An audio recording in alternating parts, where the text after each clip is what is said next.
Sarap. Buhay sa bukid.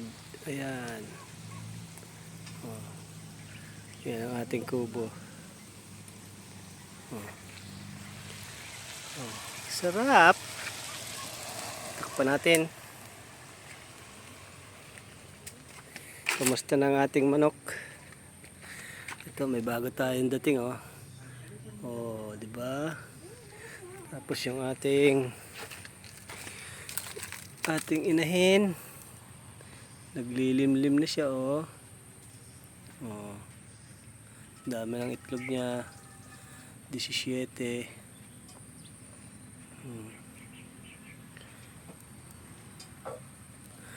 Yung ating tandang na isa, yan, oh. Masipag bumaba. Update tayo sa ating ginagawang palaisdaan. Ayan, yung ating mga kamatis wala na. Oh. Ayan, oh. Sobrang init. Wala na. Tinaniman na lang natin ang kamuting kahoy, ano. Ito. Update natin sa ating bagong pispan na ginagawa. Ayan. Hindi pa natin nalalagyan ng tubig at katatapos lang ng bagyo. Ayan, oh. Oh, siguro next week lalagyan na natin ito ng laman. Ayan. Ayan.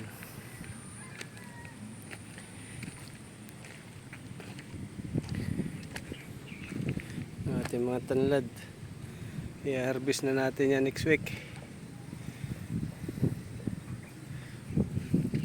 Yan ang ating mga papaya, hindi pa nabubunga, sobrang init.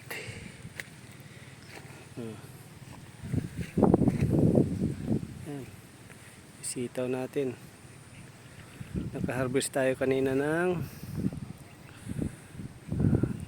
3 kilo sitaw, sold out. Tapos nag-harvest din tayo ng talbos ng kamuting kahoy, 10 kilos, sold out. Oh.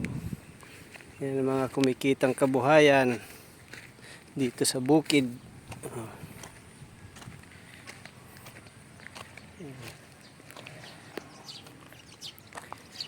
Hindi pa natin ilalagay ang ating mga yan, oh, para dyan sa pispan. Bubulok ng ating mga kamatis, sayang hindi lumaki.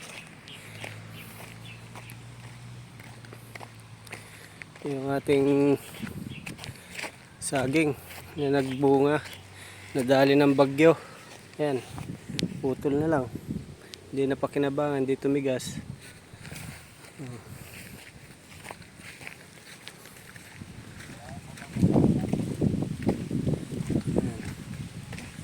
Ang ating pispan, isa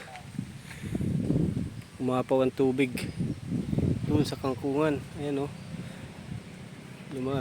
tumaas ang tubig, kaya yung ibang hito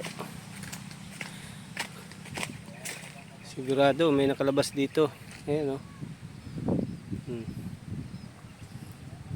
Tumaas ang tubig, kaya yung ibang hito may nakalabas dyan. Hintayin nating bumaba ang tubig dyan para makuha natin.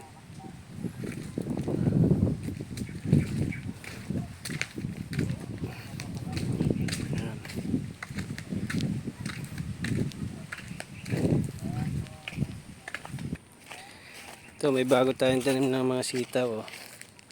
Yan, hanggang doon. Dami yan. Pag sumibol na. Oh. Sitaw. Kalabasa, oh. Sobrang init. Yan na. Oh.